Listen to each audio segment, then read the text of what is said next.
iPhone 15 and 15 Pro are here with some amazing new features and settings that go along with them. Let's start in settings and scroll down to camera.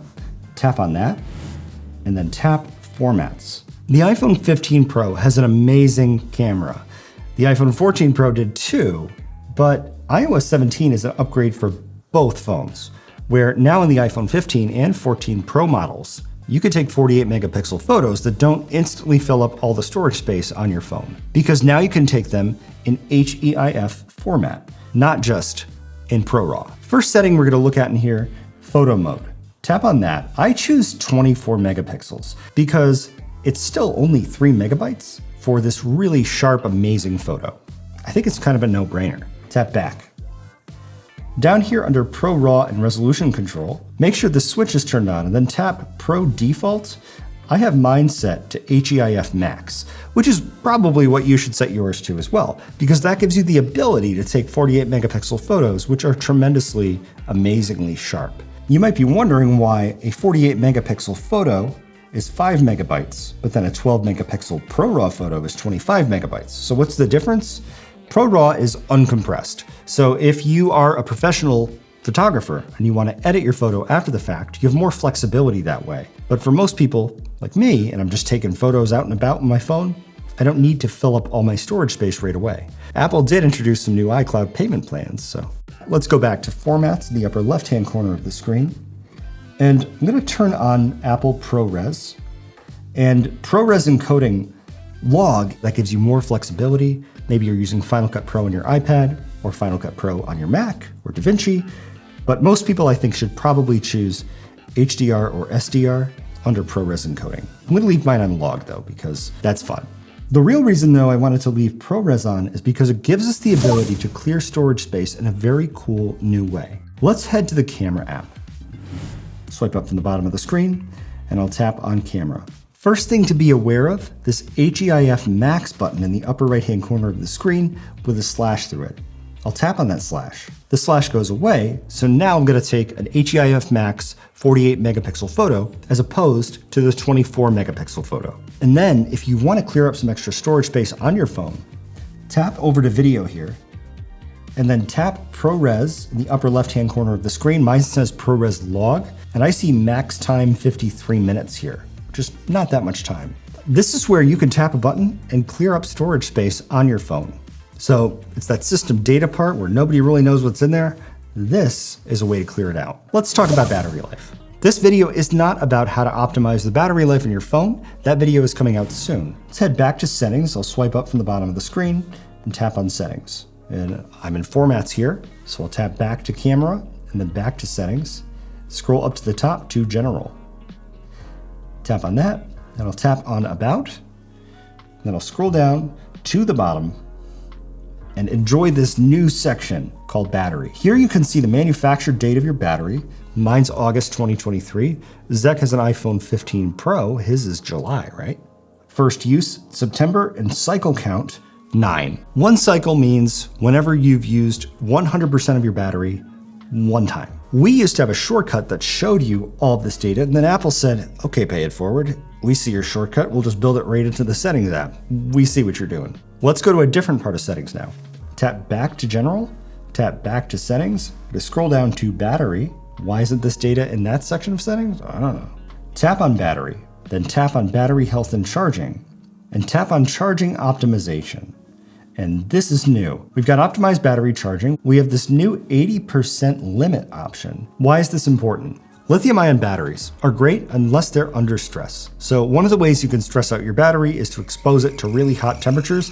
Never do that. Another way is to charge it all the way up to 100% really fast. Fortunately, Apple chargers trickle charge all the way from 80 to 100%, so you're usually not harming your battery. Is it still better never to go over 80% for your battery's long-term health? Probably. My battery has actually been pretty good lately. If you don't have a good battery though, choose none, but I'll leave mine on optimized battery charging. Next up, a feature that I am so stoked about. It probably doesn't even belong in this video, but I have to talk about it. Tap back in the upper left-hand corner, back to battery, back to settings. And we're gonna head to the accessibility section of settings. So right here, tap on accessibility, then tap on touch, then tap on haptic touch.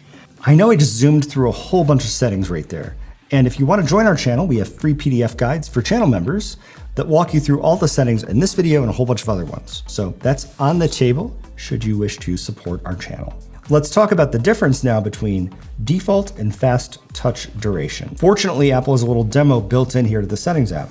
If I press and hold in this flower, boom, that's how long it takes. Now let's try fast. Tap on fast, boom, opens up twice as fast. If you're as big of a haptic touch fan as I am, or you miss 3D touch, and we all do, we'll go back to the home screen by swiping up to the bottom of the screen. I'll open the Photos app. Then I'll tap here on Favorites, and then I'll press and hold here on Trudy. Look how fast she opens up. Or maybe I want to look at this kitty cat. Oh, it's a different cat. Look how fast I can tap on Trudy when she's just a baby. Or Shaka, her little sister, down here. Look how fast I can make a sticker out of Trudy now. Boom, add sticker. You used to have to wait a second. This is gonna save you a half a second over and over and over and over and over again. It makes your phone feel faster. Next, we'll talk about a cool new setting in the camera app, but I need Zek to take a picture of me first. Zek took this beautiful portrait of me just now. I'll tap Edit, and this is an awesome feature. Let's say you didn't want to focus on yourself. Maybe I wanted to focus on this light stand in the background. Well, I could just tap on that, and all of a sudden, I can edit a portrait photo focus after the fact. That's amazing. Maybe I want to focus on my thumb. Maybe I want to focus on my chair. Maybe I want to focus on my face. But this is going to make you look better and give you the ability to create some more artistic shots. And isn't that what it's all about when it comes to photography? Next, we'll head down to the new section called Action Button. I'll tap on that. Apple totally redesigned this section of the settings app. I think it's great. It's beautiful. You can swipe between each of these to see all the different options. Starts with silent mode to switch between silent and ring for calls and alerts. Then you can go over to focus and turn it on. And you can choose which focus you want to turn on down here. Next up, camera. Do you want to take a photo or a video or a portrait selfie if that's your thing? Next up, flashlight. Turn on extra light when you need it. As if you didn't know, look at it, Zach.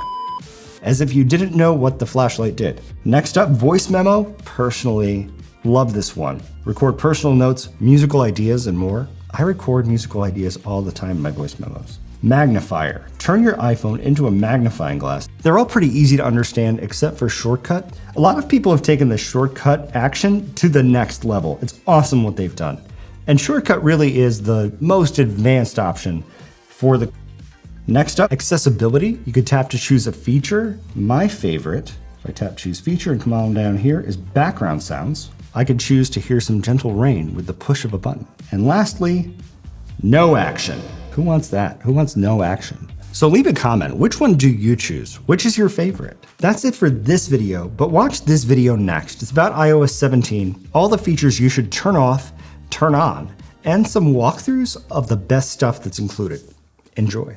Lights, camera, action button. The iPhone 15 is here with a lot of great new settings. One of them makes you look better. Another one, Apple stole from us. The third, what is it? Looks better,